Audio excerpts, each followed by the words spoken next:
Fantastic. We've got lots of people joining, so we will get underway. Way over 100 of you with us now. So welcome everybody to the latest instalment of the Injury Rehab Network Northwest, hosted by BASRaT once again in the latest series of CPD BASRaT webinars. My name's Ollie Coburn, I'm hosting. You won't hear very much from me this evening. And I'm joined by Andrew Watson from Steroplast and our special guest speaker this evening, Gary Lewin. Some housekeeping to get out of the way at the moment. Please feel free to introduce yourself in the chat. If you want to let us know who you are, what your background is and where you're joining from, that'd be fantastic. As you know, these events are open to everybody.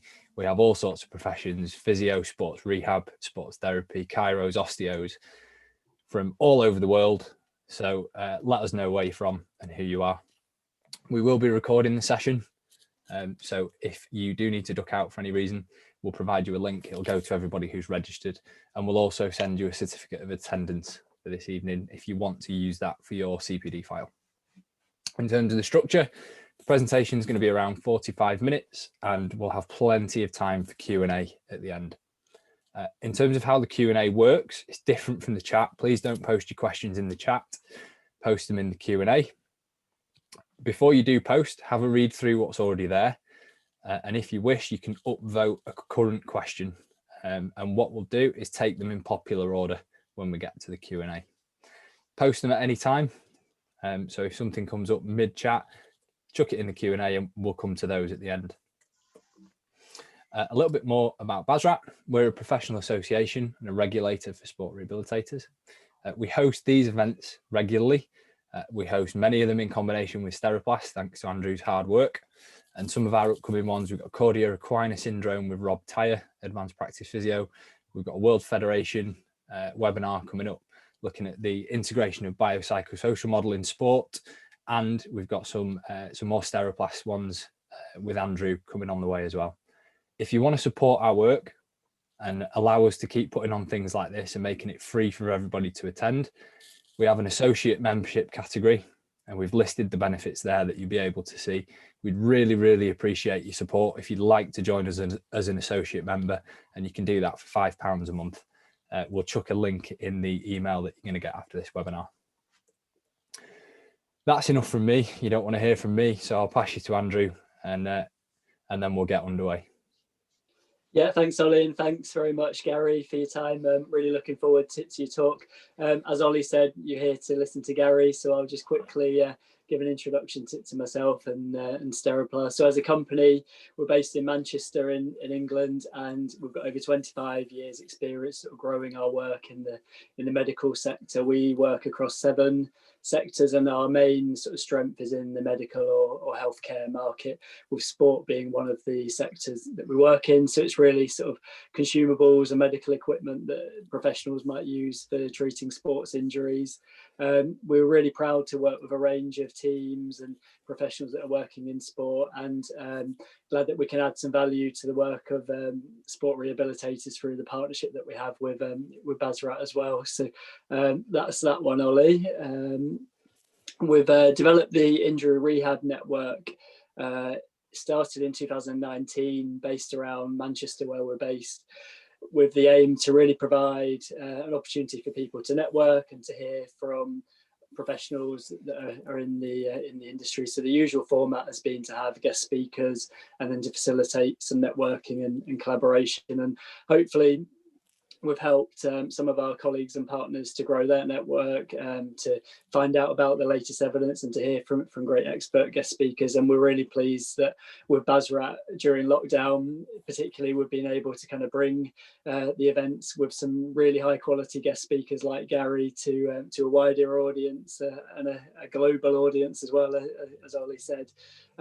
So we've got a really good schedule of events planned, and I think Gary is a fantastic start to the year, so look forward to hearing Gary's talk soon. The other talks that we've got scheduled in for the year so far are just on the slide there, and the talk with Dr. Claire Minsel is already open for registration as well. So if you want to get involved in that, if you go onto our website, we'll again send you the link and you can have a look at that. But some of the other ones are there. So that's it from me. Really pleased to introduce Gary. Thanks again for talking, and yeah, look forward to hearing your talk this evening.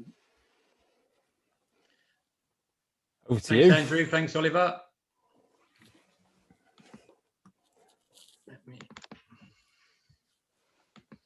Are you good for me to go? Perfect. Yeah. Yeah, thanks, Gary. Brilliant. Okay. First of all, thanks very much for inviting me to speak tonight, especially being the northwest branch. Sorry, somebody from London. It's quite an honour to be invited to speak to you all. I don't regard myself particularly as an academic, and so I tend to talk about experiences that I've had in the career that I've had in football. And so one of the most interesting things I think people want to know about is what's it like working on the road, and so how to, as a physio, or do rehabilitation with elite athletes when you're on the road all the time.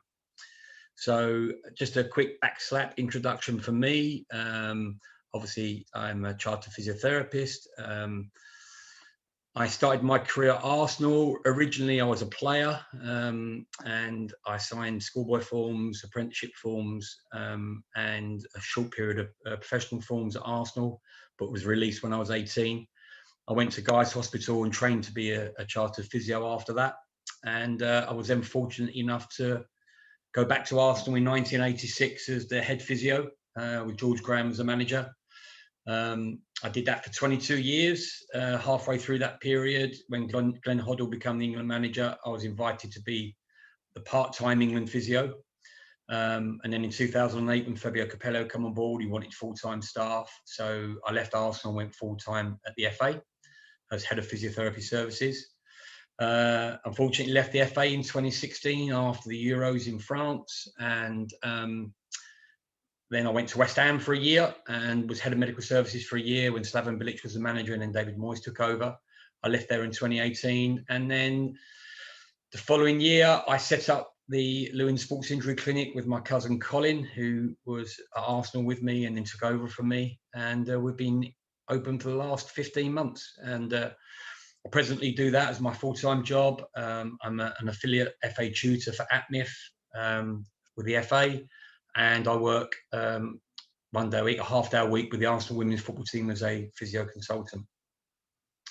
Been incredibly lucky in my international career to have done 5 full World Cups, 4 European Championships, and 2 under-20 World Cups, and worked with Team GB at the 2020 Olympic Games. So been very, very lucky. I didn't do the Columbia World Cup twice on that side. I've put it in twice by mistake. So what I feel would be best to talk about, as I said, I'm not an academic as such, but I just talk about experiences. So what I really wanted to talk about tonight, and hopefully you'll like it, is to speak about what it's like when you go to a tournament and how you plan for it. So the talk will cover about staffing levels, your planning strategies, about communication, discussing what it's like working with players that you're borrowing from clubs, how you can try to minimize risk while you're on the road, talk about 2 examples of 2 very, very difficult tournaments for different reasons, and then talk about what you can actually control. So, for example, on staffing levels, the first thing you need to do to plan is to work out what sort of multidisciplinary team that you need. And when I was at the FA, I was full-time with a doctor, and the rest of the staff were part-time. But for a tournament, we would normally go away with 1 orthopedic surgeon, 1 sports medicine doctor. He was full-time with me at the FA. We'd have 2 physiotherapists, 3 masseurs or soft tissue therapists. For South Africa in 2010, we had 1 fitness coach, we had 1 osteopath. The 2 video analysts were mainly for the coaches, but we would use it to look at mechanisms of injury when players got injured. We didn't take a nutritionist or podiatrist with us, but we had consultant positions where they gave us advice on nutrition and podiatry before the players went. And we had, in South Africa, we were 2 hours from in Rustenburg, 2 hours away from Joburg, and we had a podiatrist who used to come into our camp 1 day a week. That's the motley crew for South Africa, all suited and booted as you tend to do before you go away. And then Brazil 4 years later, at that time we had a head of performance came in at the FA, and then we went up with a bigger staff. We took again 2 doctors, one orthopedic surgeon, one sports medicine doctor. We kept 2 physios, 3 soft tissue therapists or masseurs. We still had the same osteopath. This time we had 2 fitness coaches with a sports science background, one sports scientist that did a lot of the GPS analysis. Again, kept the 2 analysts, but this time we actually took a nutritionist, a psychologist with us, and we sourced a local podiatrist. Again, the motley crew, the usual team photograph before we went. Obviously, different suit, but same occasion. One thing that was drilled into me originally as a player, but is one of the most common phrases that you hear in football, is that if you fail to prepare to fail. And when it comes to sports medicine on the road, you couldn't get a truer saying. So what I would say is, before you can be a successful clinician, you need to plan and prepare for all eventualities. And you need to create a working environment on the road where you're able to use your clinical skills effectively. You may be a fantastic clinician, but if you don't have the support around you in the facilities that you need to do it, then you can't fulfill that role. So you really need to plan of how you're going to work, where you're going to work, what support you need, how do you get it. As I said, when you're on the road, you very rarely work in a clinical environment. You're often working in bedrooms. You might have a gym on site. You might have to build your own, which I'll come on to shortly when I talk about some of the other World Cups. But you have to plan accordingly for what you need.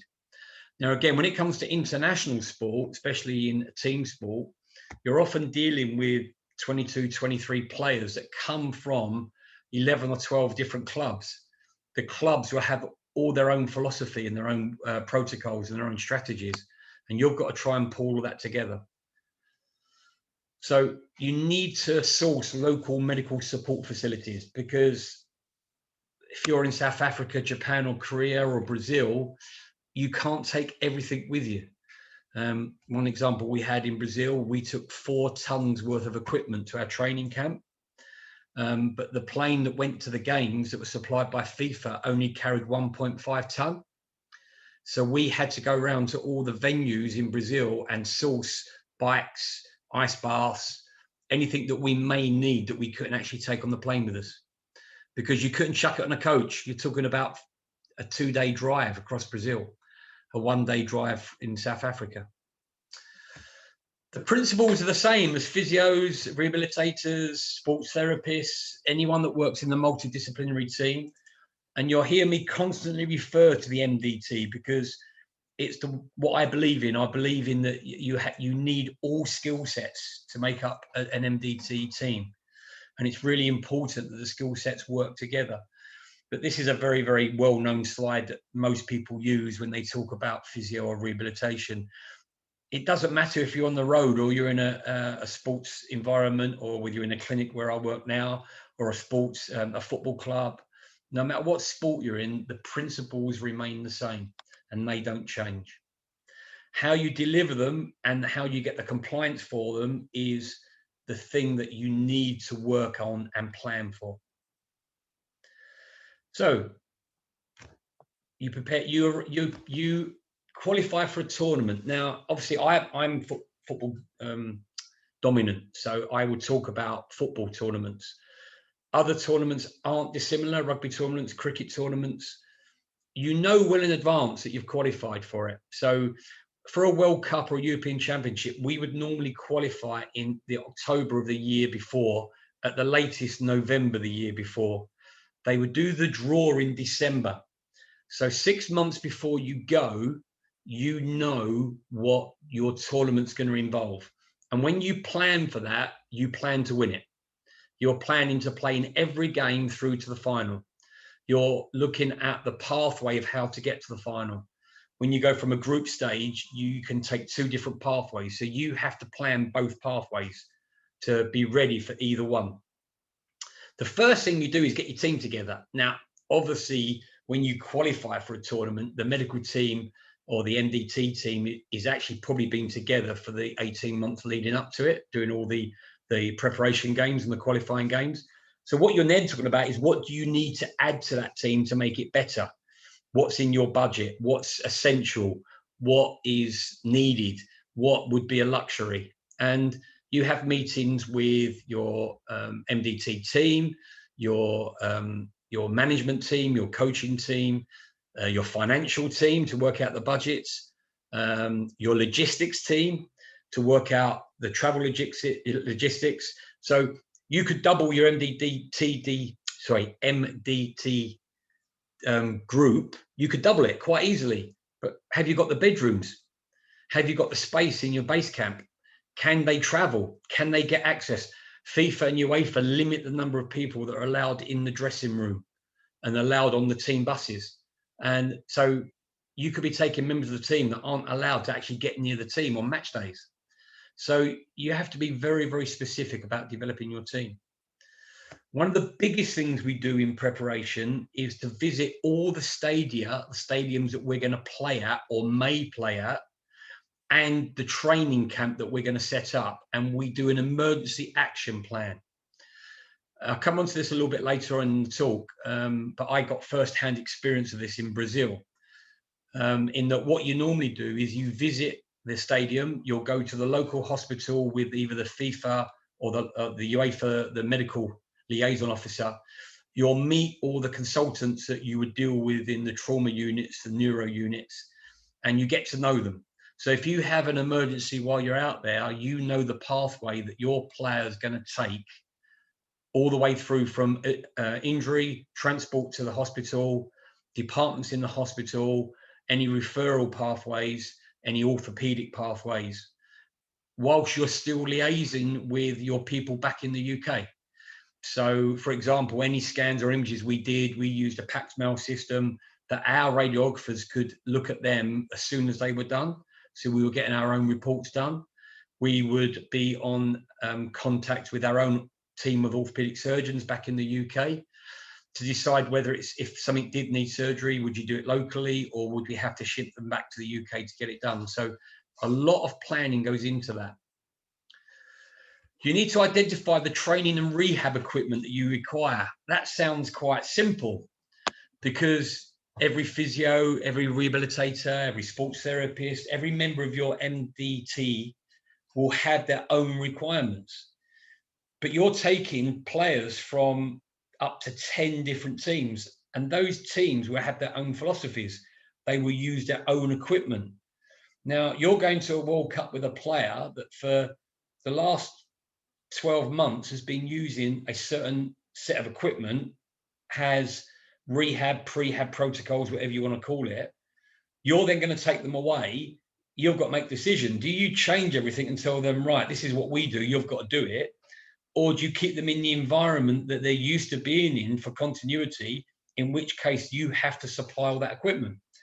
So one of the things that was part of the preparation for a tournament is I used to go around to all the clubs, meet all the medical teams to see what rehab, prehab, preventive work they would do with their players, and then we could incorporate that into our program at whatever tournament we were at.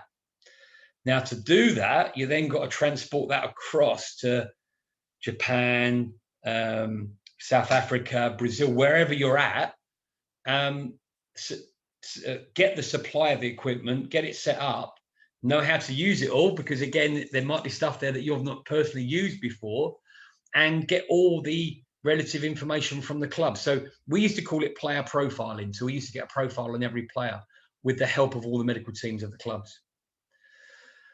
When you go to a tournament, you may have to develop a travel strategy. So, for example, in South Africa, we had to deal with altitude. In Brazil, we had to deal with going to the rainforest. In Japan and Korea, we had to deal with going to different countries that were 4-6 hour flights.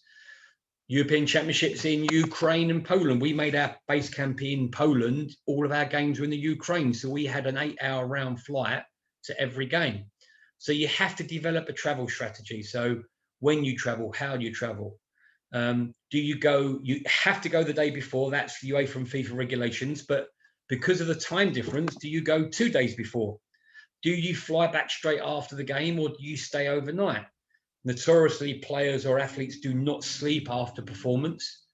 And so are you better off getting back and then getting them back to their own beds in your base camp that they're used to?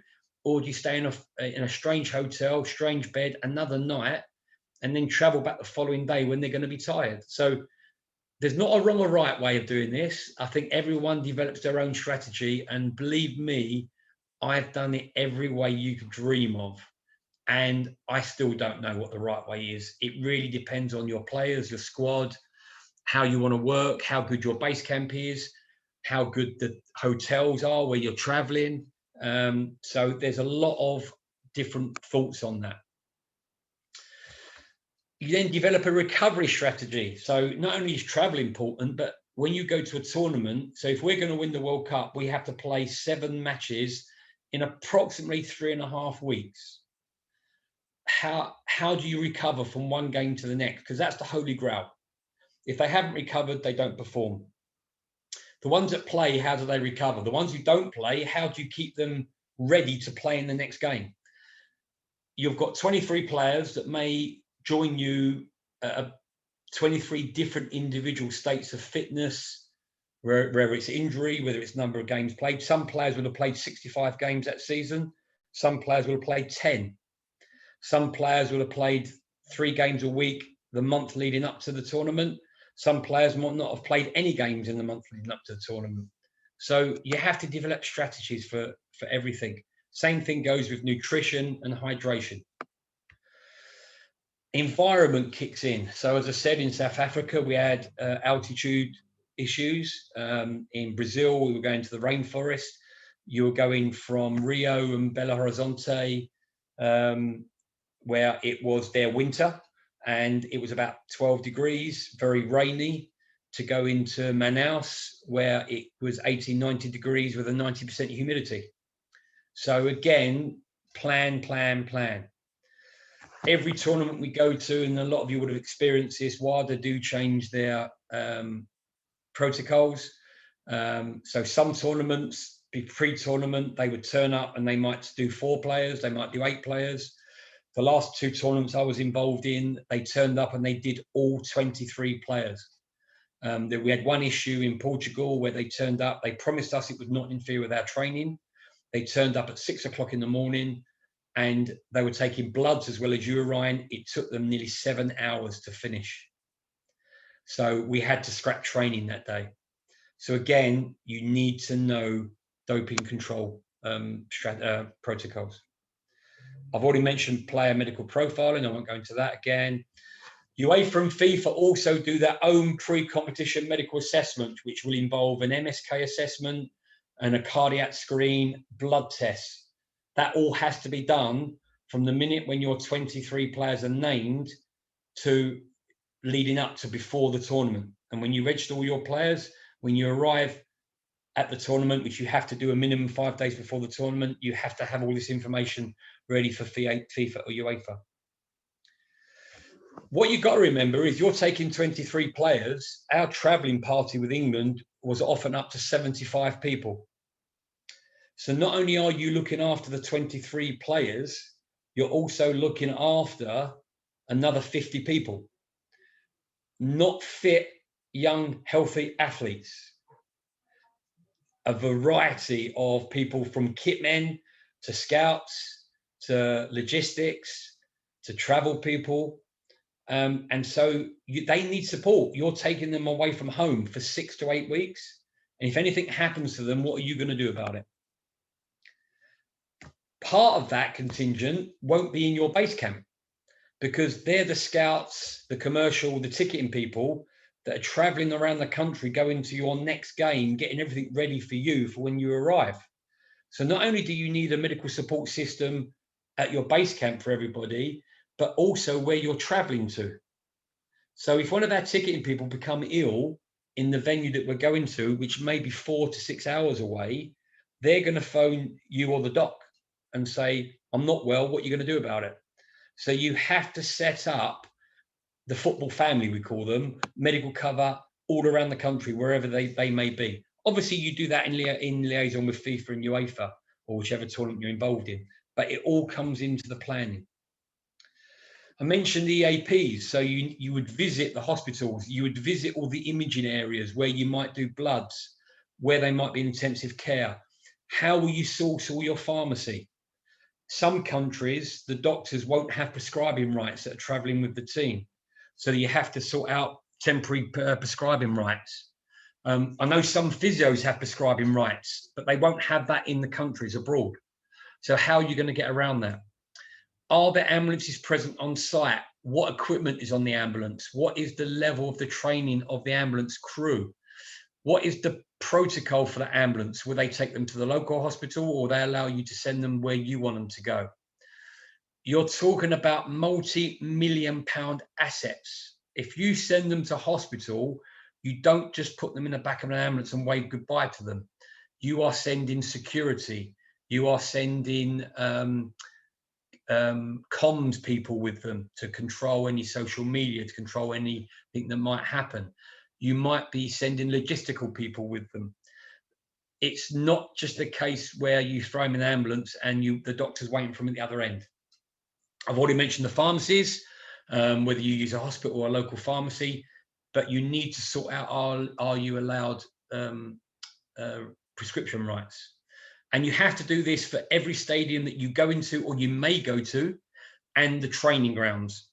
Now, some tournaments you go to, they want you to train the day before at the stadium. But if the pitch isn't in a good condition, sometimes they say you're not training at the stadium, you're going to train at this training ground. So when you do your recce before you go, you have to know what that training ground is, what the contingency is, and so you can do an EAP for that training ground. Lastly, on that note, the equipment that you take with you, so as a physio, you may take complexities, ultrasound machines, lasers, game readies. Some countries, they're not licensed. So you're not actually allowed to use them in that country. So you have to do your due diligence to find out what you're allowed to use and not allowed to use. Not sure if I'm scaring some of you already on this. This is more for doctors, but you will be involved in it. Your drug lists. So what do you need as a priority to be with you? What can you get locally? How do you source it? When do you source it? How easy is it to do? Medical consumables. So if you're going to South Africa or Brazil and you're going to be away for 8 weeks, and on average you use 6 strap-ins a day, if you're going to play in the final, how many strap-ins are you going to need? Now, do you buy them up front and take them all with you? Do you get a medical company locally that can supply the strap-ins that you need, or the ones that you like to use? Do you get an agreement with a company in the UK that can ship them out? We had a massive issue in Brazil in that we got a logistics company to do courier of some medical equipment that we might need during the tournament, and it got held up in customs. Surprise, surprise, that there was a duty to pay on it that we'd already paid, and they wouldn't release it until we paid it. So you need to plan ahead and be ready. You then got the logistics of carrying it all around with you. So again, plan. First aid equipment. FIFA and UEFA will supply you first aid equipment. Have you ever used it before? Or do you want to take your own with you? Do you train with it when you get out there, or do you take your own equipment with you? How do you source oxygen? Can you source Entonox? Do you use other things like Penthrox? It's a form of Entonox. Where do you get it from? Is it prescribed in that country? So you have to do a lot of planning. Your rehab equipment. Some of the units now that the guys are using, there's some big companies out there that got big units. How do you get it out there? What is the cost? Do you buy it? Do you rent it or lease it? Can you get it locally? What do you need? So a lot of planning goes into it. Physiotherapy equipment's easier. Probably the biggest thing from physiotherapy equipment is, are you licensed to use it in the country you're working in? Logistics. Before a tournament, this would be the biggest planning headache of everything. before you even go, be ready. When you go on a tournament, you are there working 24/7, 7 days a week. You are on call all the time. You will do long hours. At most of our tournaments, the staff would probably get up about 7. We'd normally go and do some exercise or a bit of team bonding in the morning, have our staff meeting at 8:30. Players would come down after that. You would have training, treatment in the afternoon, treatment in the evening. We very rarely finish before midnight. And you're doing that for 6 to 8 weeks. When you come back, you're dead. You are absolutely knackered. You're living in a suitcase, non-stop traveling. You're living in hotels. You're constantly working under pressure. And one thing it does do, you're part of the backroom team. You have to muck in with everyone else. Don't go away with any airs or graces that you're a professional person that doesn't need to do that. It does affect your family life. You're away for a long, long time. I mean, I always thought I went away for a long time until I spoke to some of my cricket colleagues, and they go away for 3 or 4 months at a time. And you don't get a great social life, because even when you are at home and you're planning things, if there's an injury, that goes out the window. So to give you an idea what it's like being on the road and the amount of equipment, they were the training boots for one of our squads at camp, and they were the skips that we used for one of our games. One example I had was, I think it was South Africa, that we went away and the kit man come to me and says, guess how many pairs of boots we've got? Now, we had 23 players and he had 450 pairs of boots. Because not only do players wear more than one boots, the sponsors have this fantastic habit of changing their boots game to game. They've started embroidering the games on the boots.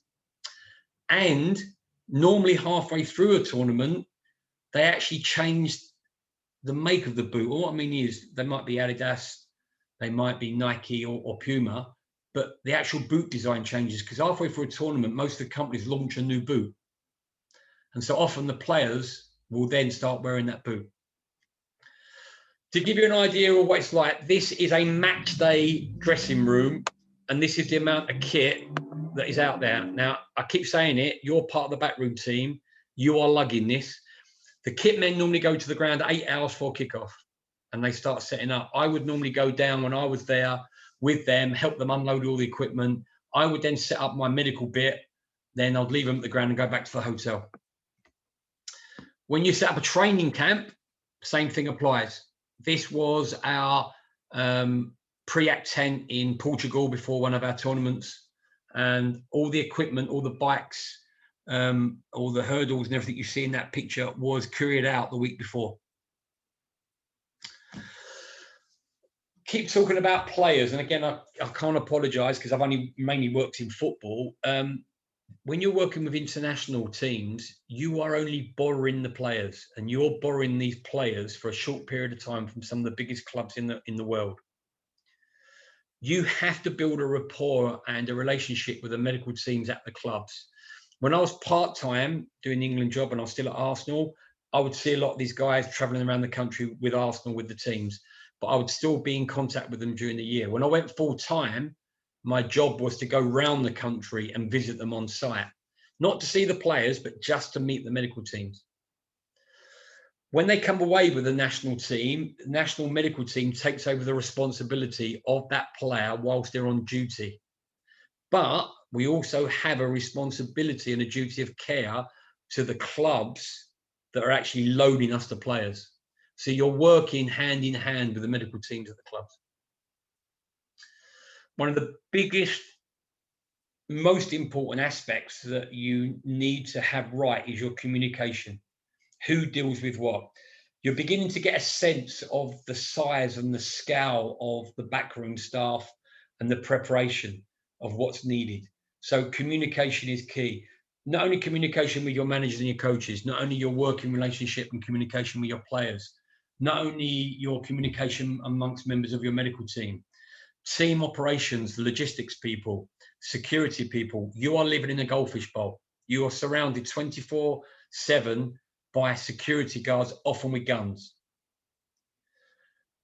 you have to liaise with the clubs. You are working for the FA, but you're working under either FIFA or UEFA. And you're also working with local medical contacts.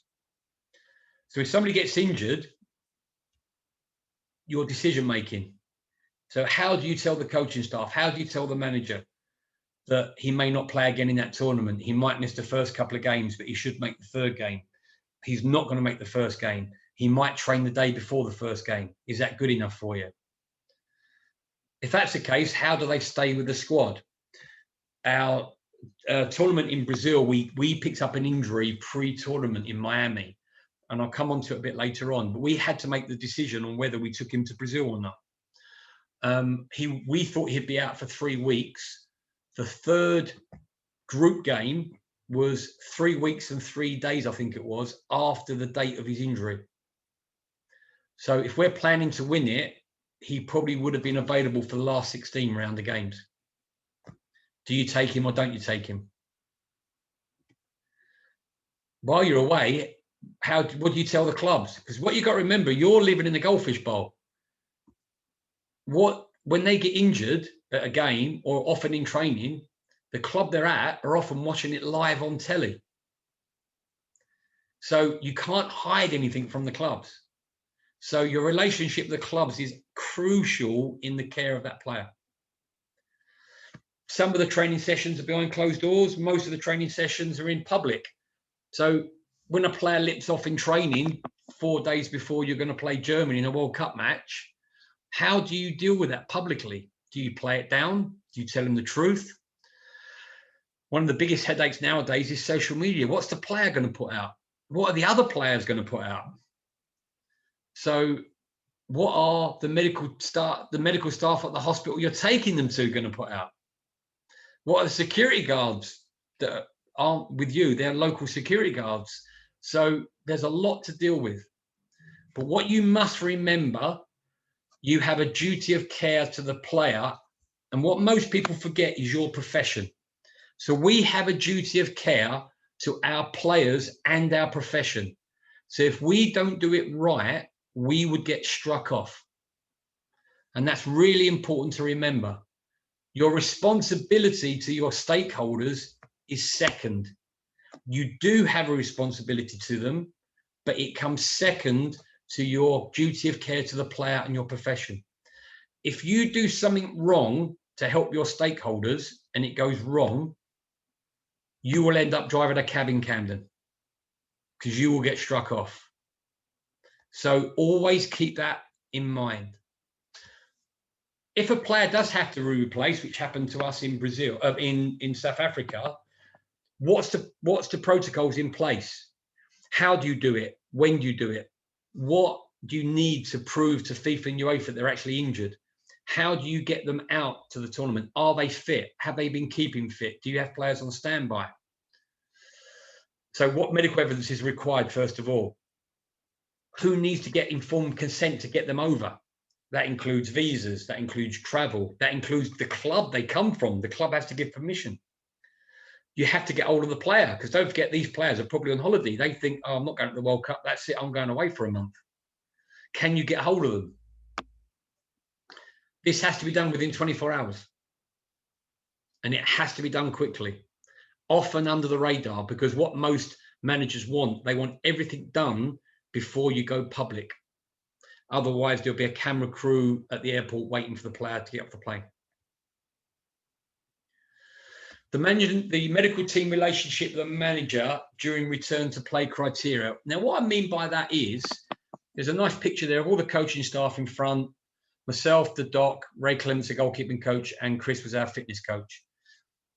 What's our way of managing the coaching staff's expectation when they're returning to play? So if a player gets injured, you do the physio, you do all the rehab, and you're going to return them to the group that's training. What criteria do you use?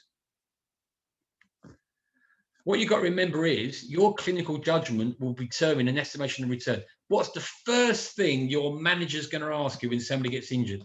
How long they're going to be? They often don't even ask what they've done. They just say, how long is he going to be? The manager that will then challenge you for availability. You say this player is going to be 3 weeks. Yeah, but we play a game in 2 weeks and 6 days. 1 day won't make a difference, surely. The player must come first, and the need of the team and the club come into the equation. But as I said to you before, you have a duty of care to the player and the profession. The return date has got to be a movable object. It has to be continually reassessed, depending on the player's progress. If you stick to your initial timescale and the player's not meeting your objective marker for return to play, don't hide, because they will throw you under the bus. You have to continually report back to the manager, things have changed. If you underestimate, it puts a pressure on the medical team.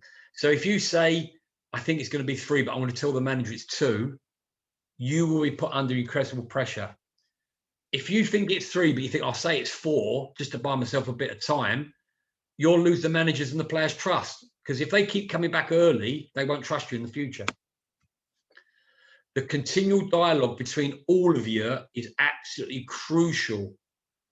The expectation at club level, the board, the supporters, but most importantly, the player. When you're at a tournament, you will have a daily medical team meeting and a daily meeting with the managers and coaches. And this will be updated on a daily basis, for good or for bad. Don't forget, you're often giving bad news, not good news. Get used to it. When you walk in the room, you will see all the coaches and managers' faces drop, as if to say, what's happened? What's he going to tell us now? What can we do as members of the medical multidisciplinary team? What can we do to minimize injury? And this is across the board. This isn't just physios, rehab people. This is the fitness coaches, the sports scientists, the analysts. We have to work as a team. The thing now that everyone's doing, and there's loads of research and papers on it, people that are far better than me of understanding this, monitoring training load. You can collect data for the sake of collecting data until it's coming out of your ears. If it's not used properly, if it's not analysed well, you're going to turn it into bad information. Nutrition is crucial when you're away. We used to take chefs away with us, at least 2 chefs with us. People tend to forget in this current day and age of coming up with all fancy recovery strategies. Two of the most important things for recovery, nutrition and sleep. If you don't eat well, if you don't hydrate and you don't sleep well, you will not recover. Then we go on to all the recovery strategies. I'm not going to sit here and preach to anyone about what's the right way or the wrong way. What I would say is you need to go in with a strategy. So everyone buys into it, everyone's doing it. Otherwise, players they're like water. They will slip between the cracks and they will get away with whatever they can get away with. Travel strategies, I've already gone into that before. So what can you control? Nutrition and hydration, as mentioned. These are 2 of the chefs we took away. We used to eat like kings and queens when we went on tour for tournaments. Some of the food was unbelievable. But a lot of planning went into it. Drink. You can measure how much intake, you can measure how much they kick out, you can do hydration tests, you can do pee tests, you can do sweat tests. The science is endless out there, but have a strategy, have an idea of how you're going to do it. If you give too many mixed messages, it confuses the players and they will get lost in it. Again, this is just a slide that I use for a lot of people. You can, because everyone asks about supplements. Over the years, I've been involved with a lot of teams, a lot of squads, and we've used lots of supplements. One of the philosophies nowadays is food first philosophy. So if you eat well, you don't need any supplements. I'm not going to get into that argument now. That's probably a conference on its own. Sleep. 2 great pictures here of somebody going to sleep standing up and somebody falling asleep on the training pitch. It's the #1 recovery method in sport. We often used to use a sleep consultant for tournaments to advise us on pillows, beds, blankets, quilts, lights. It's one of the most important recovery strategies in sport, but one that often people neglect. Sleep. couple of interesting sleep facts, and again, you probably all know this, but we used to preach to the players, avoid blue light. My spelling's crap. Avoid blue light 2 hours before you go to bed. Don't have a snooze buzzer when you wake up. It doesn't improve sleep quality. Don't have high fat intake with athletes. That tends not to happen at night, but inadequate calorie intake will affect their sleep. Don't fall asleep in front of the TV. Consider reducing fluid intake before you go to bed. Try and avoid them drinking coffee or caffeine-based drinks. 18 to 20 degrees is known to be the optimal temperature in the rooms. And there's a lot of research about sleep and injury. There's been loads of research out there that shows your injury risk goes up if you have lack of sleep. Coming back to the monitoring training. Now, this is where it gets quite interesting. So what are you monitoring when they're training? So you're monitoring the length of the training, the type of the training, the intensity of the training. We used to do a lot of RPEs for players to see what they thought the training was like. We used to do it with the coaches to find out what their perception of it. And the number of times the coaches would say, oh, that's a 2 or 3, that was a really easy session. The players would walk off and say, Christ, that was intense. That's a 7 or an 8. It used to be good to look back at it and reflect on it and talk to the coaches and the players and get an idea of what was difficult and what wasn't.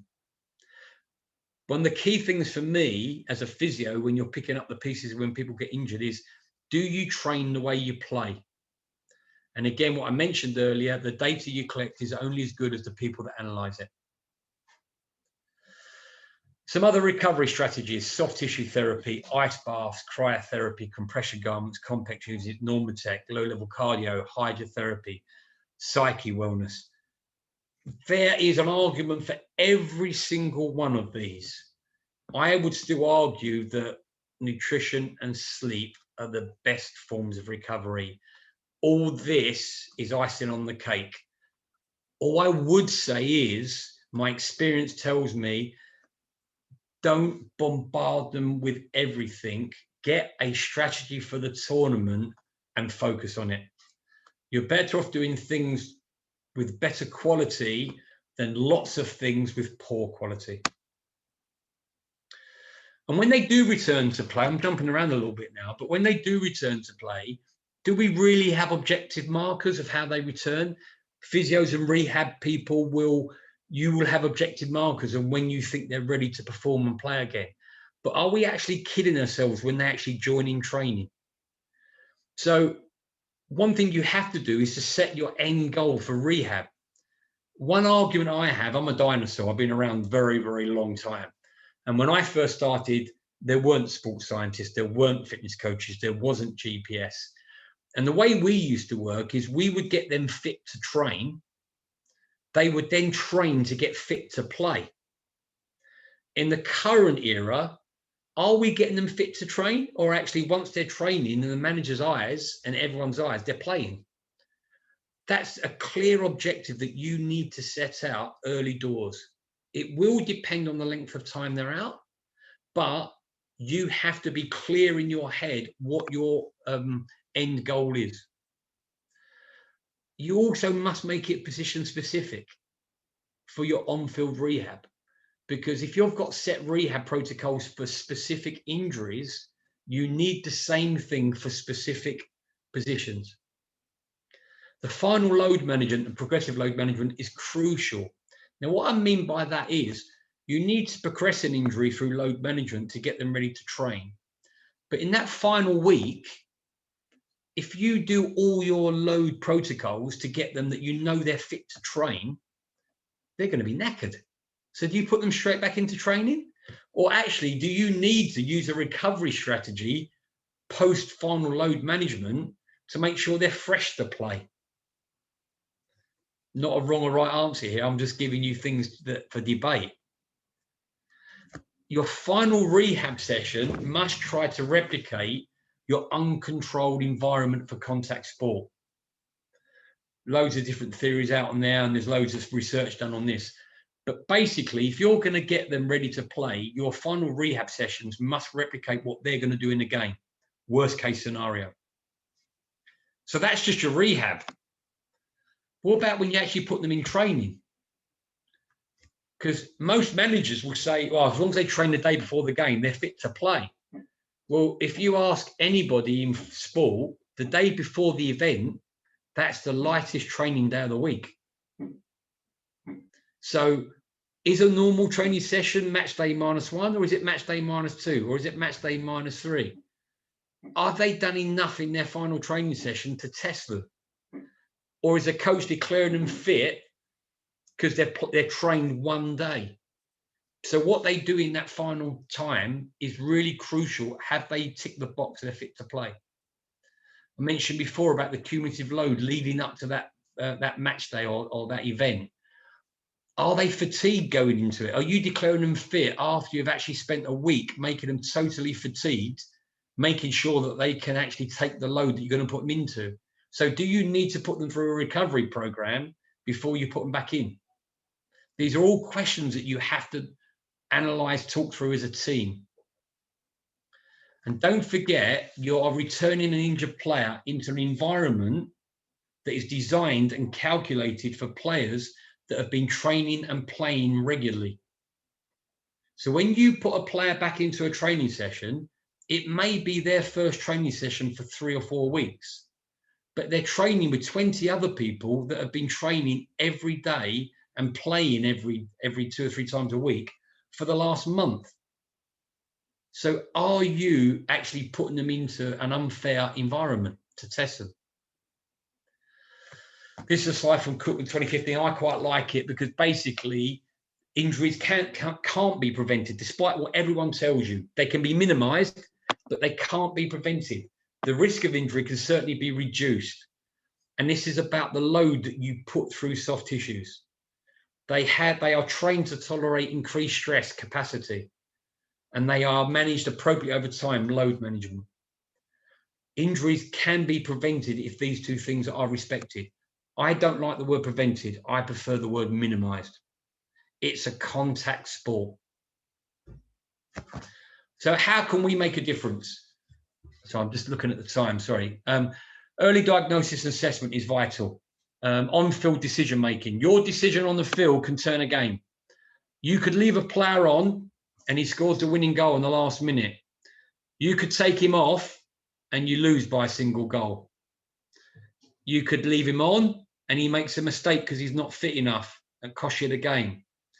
You could take him off and the player you put on scores the winning goal. The treatment and injury management is crucial. Return to play management, load management, injury prevention, or minimizing injury. These are all things that you can make a difference. But this is a contact sport. You can't control the uncontrollables, these sort of injuries. These are 2 famous leg breaks, Aaron Ramsey and Eduardo. It's a contact sport. I'm going to whiz through quickly 2 tournaments I was involved in that logistically were very, very challenging. So South Africa 2010 and Brazil 2014. So preparation for the South Africans in 2010. We went to our base camp in February 2010 to do our recce, and this is what it looked like. They were still building it and the pitches hadn't been laid. We were getting nervous, but we were going there. No matter what, we were going there. We went back in April for another recce. They were just finishing the swimming pool. They were still doing the building works, and they were just finishing the gym floor. One thing you can't see on that was we asked for a 2-meter depth pool so we could do deep water running. Unfortunately, they only made it 1.5 meters, I think. So it wasn't fit for purpose in the end. We then went on a pre-training camp. So again, this is all preparation. We did recce's at these places. We did AEP for these places. Every day's training was planned. And we went to a beautiful place in Austria. It was sold to the world that we were doing high altitude training in Austria, where we hell. It was about 900 meters high. You wait for Julie Andrews to run over the mountainside. But some people got suckered by the idea that we were doing high altitude training for South Africa. But as you can see by the pictures, the training facilities were superb. We had to set up our own gym. That was a garage that we took over and set up our own facilities. All that equipment was shipped in. Told you about the pre-assessment. every player had to have a cardiac screen. So what we would do, we fly 2 cardiologists out to cardiac screen all our players in the banqueting hall of our hotel before the tournament. And as you can see by the picture, a very envious looking kit man who's a little bit overweight is probably our biggest problem on tour, thinking, I think I should have one of those cardiac screens. But then you're going. Squad gets announced, you're all in your lovely suits, you do your squad picture, you get on the plane. This is what it looked like when we arrived. So if you think of the pictures back of what the place looked like when we arrived, that was the pool with a player in that was supposed to be doing deep water running, but as you can tell, the pool wasn't deep enough, so we had to do swimming instead. We couldn't do any deep water running. Gym, medical room. One thing that we did with the England team was the MDT worked together in one big room. So soft tissue therapists, physios, doctors. We would have private consulting rooms, but we like to work together. So when we were working with someone, if we found something, we might turn around to the osteopath and say, what do you think of this? We might turn around to the soft tissue therapist and say, they need this, but we worked as a team. Talking about specialized equipment. Now, again, commercial does take over a little bit, and we were sponsored by one company that you see in the big gym, but some of our players used a different company that we weren't being sponsored by. So we had to set up a different gym out of the eye of the commercial people or the public that we could use that equipment, because they needed that equipment as part of their prehab. That included Pilates machines, obviously other gym equipment. I won't brand names, but you can all see what they are. Again, all the first aid facilities, that's the dock on the buggy we'd use on a match day. That's all the equipment. As I said to you before, you lived in a goldfish bowl. That was all the press watching the training on a daily basis. So if a player got injured, it would be on national TV. And you often got a phone call from the club doctor before you even got them off the pitch. Up top, that's the medical team where we used to daily head tennis competition that become part and parcel of our daily routine. Injuries happen. I'm not divulging anything that wasn't public knowledge. We pleaded with the management team not to train on the first day that we arrived in South Africa, allow the players 24 hours to acclimatise, get over the jet lag, get over the travel. But the management team decided they wanted full-scale training on the first day, and unfortunately we lost Rio Ferdinand to a ligament injury. In hindsight, obviously you're much wiser, but that played a key part in the tournament. In the tournament, we played America in the first game, took an early lead, and then they equalised, so we drew 1-1. I'll whiz through these slides. Second game was probably, I've got to admit, I'll put my hand up, it's probably the worst international game I was ever involved in. Neither team deserved a nil. It was awful, but we got a point, we drew. We had to win our last game, and we beat Slovenia 1-0. This was in Port Elizabeth. The second game was in Cape Town, and the first game was in Rustenburg. Then we had the famous game against Germany where we got knocked out when we were losing 2-1 when Frank hit the bar. As you can all see, the ball was well over the line. If only VAR was around in those days. I argue to this day, because we got battered for this defeat, I still argue to this day, if that goal had counted, we would have gone on to win that game, because that would have made it 2-2. But anyway, I'm biased. As you can tell by the people on the bench in that bottom right picture, we knew we were going out. Worst feeling in the world. 8 months of preparation, being away from home for 7 weeks, and you're going home. The world ends. On to Brazil. Onwards and upwards. Probably the greatest feeling ever to have a World Cup in Brazil. Again, I'll whiz through these quickly because I'm short on time. The planning started in December. Now, again, coming back to this theme about having a squad of 23 players at different levels of fitness, one thing you have to contend with is Premier League finishes on the 11th of May. So probably 10 of your squad finish playing on the 11th of May. Cup final, 4 or 5 of your players will play in the cup final the following week. We then might go on a training camp with the players that are left. You then got the Champions League final on the 25th, I think it was. You may have players involved in that. One year when Chelsea played Man United, we had 8 players away. So you're planning with a squad that may not even be there. We didn't know whether we were going to go to Portugal or Spain the week beginning the 19th of May. We had another training camp based at St George's Park because we were going to have a game at Wembley. We then had a possible training camp fixed up in Miami. That was sold as a training camp to get used to humidity in Manaus. But that training camp was actually organised before the draw was even made. So it wasn't actually for that. It was a case that we wanted to split the journey to Brazil, and America seemed the perfect place to do a camp. And then we would fly to Brazil. So the planning started in December once we were qualified and the draw was being made. Again, I'll whiz through this because the squad are at different levels of fitness. Some might need rest, some might need conditioning, doing all the pre-tournament medicals, environmental conditions, travel logistics. We just wanted to get the squad to Brazil fit and ready.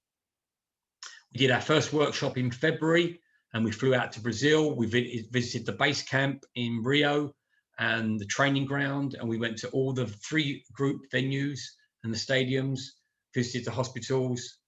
We wrote EIPs for every venue and we discussed logistics. The planning went on and on and on. We went to Portugal in the end for our training camp. This is where you see a lot of the equipment. So we couldn't get ice baths anywhere, so we would make them outside the changing rooms. We had a big marquee set up for all the recovery strategies.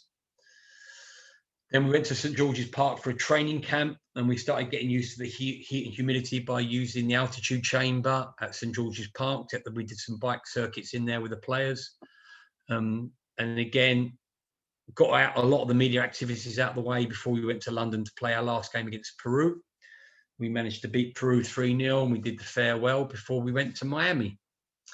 We had 2 games in Miami and our training camp in Miami. So we drew both games. Quite an eventful one. One of the games, there was a thunderstorm that delayed the game for 30 minutes during the game. So we had to get the players off. They cooled down, we warmed them up again and sent them out. But for training facilities, Miami was fantastic. We did pick up one injury, and this is the one I was talking to you about. Alex Chamberlain, again, I'm not divulging any medical secrets. This is well documented at the time. He strained his middle knee ligament. We thought he'd be 3 weeks. So his rehab started while we were there. And the plan was for him to play in the last group game, be available for the last group game. As the tournament panned out, we traveled to Brazil. We stayed in Rio. You can tell by the beach was incredible. The security everywhere we went, we had armed guards with shields. But we set up in the hotel with our own rehab room because our training ground was supposedly 30 minutes away, but the traffic in Rio was so bad and the police escort often didn't turn up. Sometimes we took over an hour to get there. That was the training facility. That top right picture, I tried to get the one, we had a great picture where an atomic submarine came up. They came up because they wanted to watch the England team training. The England team were training, the whole squad stopped and was staring at this atomic, this nuclear submarine. It was quite amazing. But again, as you can see by the facilities, you set up planning for everything. This was all shipped out there and set up before we arrived.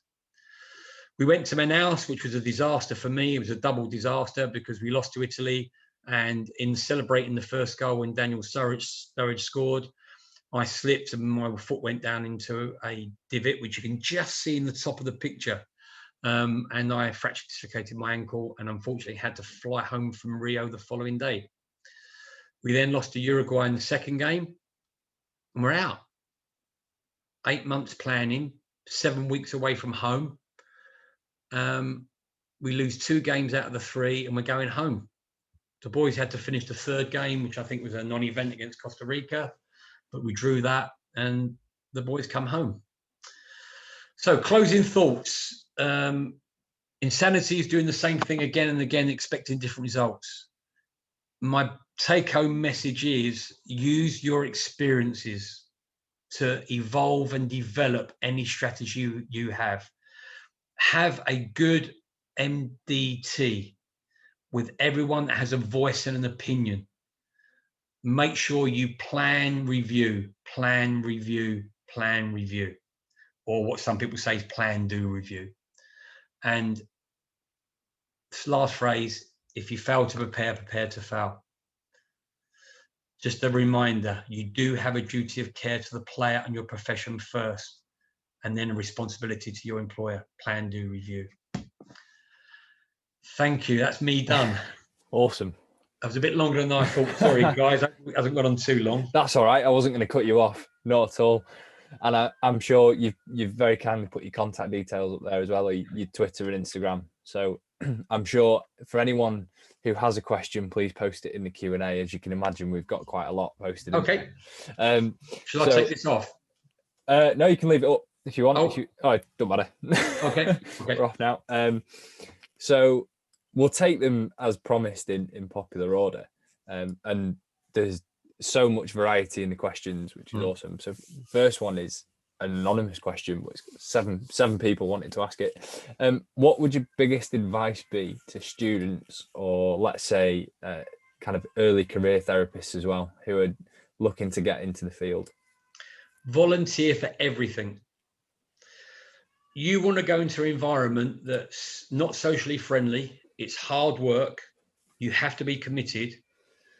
Your CV will be the same as a lot of other people going for that role.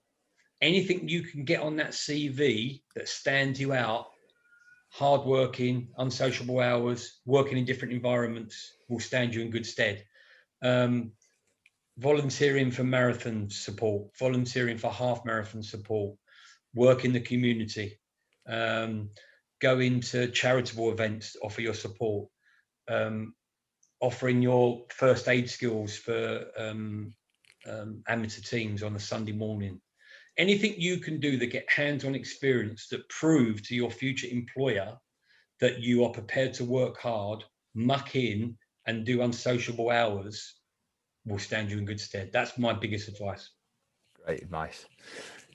Slightly longer question from Arta. So he says, great presentation. Very good to hear how much work goes into all of it. Just wanted to ask, dealing with so many different individuals and players in such a short space of time when you're traveling for a tournament, how do you get buy-in from the players to trust you with the rehab and the prevention work when they're used to something different with their club? Do you treat them as their club would, or do you go with your own? Yeah, I've tried both ways. My experience is to keep their club environment going. And that includes when we were qualifying for tournaments, often the club physios would come on site onto England camp, and then the players would see that we were working with their club physios. When they come on site and see a piece of equipment that they think is unique to their club and you've got it in the gym, it makes them then start trusting that you've done your homework. You become a family. You're away for 8 weeks. So you know them well enough because of the qualifying games, but over that 8-week period, you become part of a football family. So they trust you. But the more you can do to embed that trust by doing due diligence with the clubs, working with the club medical teams, the better it is. It comes back to that prep once again, doesn't it? Yeah, 100%. Yeah. Question from Archie, and I know Archie's got ambitions to work in football as well, so I know exactly why he's asking this. As an ex-Arsenal player going straight into Arsenal as your first club, what impact did that have on you going into such a big job initially? And he doesn't mean that offensively, like you didn't deserve it, but you know. Well, to give you a bit of background on that and to emphasise what I said about volunteering and working hard, to give you the background, I left Arsenal in '82. I did my coaching badges and my first aid certificates. I then went and played at Barnet for a year. Whilst I was playing at Barnet, I kept my contacts at Arsenal. I did some coaching with the kids. I did a bit of scouting for them with the young kids. And then I went to Guys in 1983. In those days, you didn't have to be a chartered physio to be the old-fashioned sponge man in football. You only needed a first aid certificate. So when I left in '83, the first team physio, Fred Street, who was my mentor, he retired. And a guy called Roy Johnson took over. And he said to me, whilst you're training to be a chartered physio, do you want to work with the schoolboys, the youth team and reserve team? So from '83 to '86, I would be at Guy's Hospital 9 till 5, training to be a physio. Monday night, Tuesday night, Wednesday night, Thursday night, I covered schoolboy evening training from 6 till 10. Took Friday night off. Saturday, I worked with the reserve team, and wherever the first team played, the reserve team would play away or at home if the first team were playing away. And then on Sundays, I'd work with the, now what is the academy, the U team, and I'd cover those games. So for 3 years, I was getting hands-on experience. So I was already part of the medical team before I went in. So it wasn't as daunting as it sounds. Probably the most daunting thing is, as a 22-year-old, becoming the first team physio. And but I had a lot of good people around me. Fred was my mentor. The club doctors were really good, and I got a lot of support. Awesome. I imagine it's changed a lot as well since you started, in terms of the environment that you're working in, because football as a whole has changed massively. Have you found it a difficult transition, or has it been enjoyable to go through that change? I wouldn't say it's difficult. It's sort of evolved over the years. I mean, for the first 10 years that I was Arsenal, I was the only full-time physio there. I think now they've got 5 for the first team and 5 for the academy. So it evolved. So I wouldn't say it was difficult. It's very interesting, and life changed continually throughout. And it's chalk and cheese, the environment now, the facilities now, the number of staff. I mean, we didn't have MRIs and ultrasounds when I first started. It was either broken or it wasn't broken. You had an X-ray. That was it. So it's changed dramatically for the better. I think the support that players get now is far better. The training that medical people get to work in the sport is far better than it ever used to be. So I can only be positive about everything that's gone on. Yeah, I think one of the things that struck me most is when you were talking about players going off in the ambulance to the hospital and them having a comms person with them to control what goes on social media. They will be following it, because what would happen is when they got to the hospital, there might be 30 or 40 press outside. Yeah. So you need a comms officer to organise that. Yeah. And comms officers probably didn't even exist in the 80s, never mind travelling with an injured player. No, exactly. Yeah. So, great question from Finn. How do you manage your relationship and expectations with coaches and managers that don't understand or agree with your plan? With great difficulty. And that's where your management skills, your diplomacy, I've got to say experience really comes into play. Inexperienced people don't deal with it very well. And without being brutal, the coaches and managers will play on that greatly, because all they want is the player to play. If the player breaks down, it's your fault, not theirs. Great point. And I guess something you develop over time, and it's one of those skills that you can't teach, isn't it? No, and again, it also comes with trust, that you've got to build up a trust with the management. I mean, at Arsenal, I was very lucky. I was with George Graham a long time. Bruce Rioch was only a year, but I got on very well with Bruce Rioch. And then I was with Arsenal for 12 years. So it was, they were long-term relationships, which we built over years. And with the England management team, again, because I'd been in the job such a long time, that trust built up quite quickly. Yeah. Another slightly longer question from Eleanor. So thanks again so much for your talk. Very interesting. When you're planning for domestic competitions, so for example, the FA Cup, how far ahead are you planning in advance? Is it all the way through to the end of the tournament, or is it round by round? No, that's round by round, because the draws are made, and it's a lot easier in domestic tournaments because under league regulations now, you have the EAP of your opponent on software. So if you're playing away to someone, you just log on and you get all the details. Plus, they're grounds that you've been to regularly. I got to know all the ambulance crew at Man United and Man City by their first names, because I went there so often, and they all knew me. So yeah, domestic tournaments, where it gets a bit more difficult, if you get a difficult cup draw. I remember we went down to Yeovil once, who were they were non-league at the time, I think it was. I know Arsenal went to Sutton recently. You've seen Wolves go to Chorley. That's when you might have to do a little bit of due diligence, but that's a phone call, a little bit of research that you do before you go. But you wouldn't plan all the way through, no. Isla is asking, in pre-tournament prep, how much are the players involved? So I know you talked a lot about working with teams, medical teams and coaches from other clubs. Do players have any input? The input you give with the players is when you're discussing with them what they do at their clubs and what you're planning to do. So yes, they would have an input, because at the end of the day, when you're talking about recovery strategies, nutritional strategies, they've got to buy into it.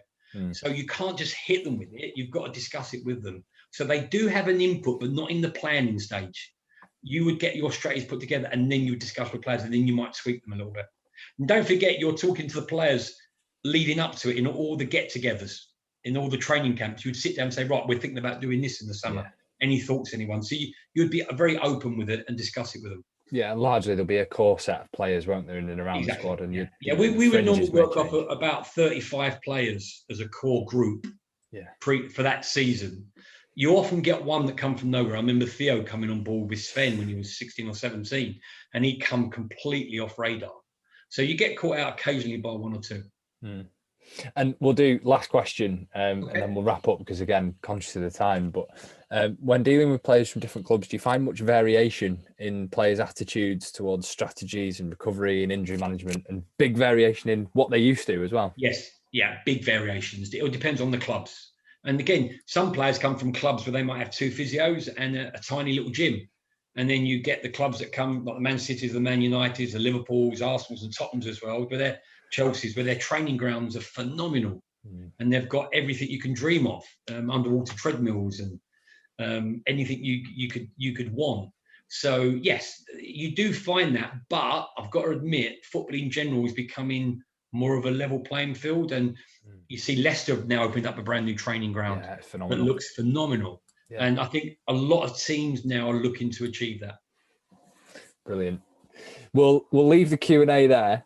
I know that your contact details were up on the screen earlier. People can find you on Twitter, can't they, at the Lewin Clinic? No worries, And I'm sure they'll be able to contact you through the Lewin Clinic website as well, if you do want to get in touch with any questions.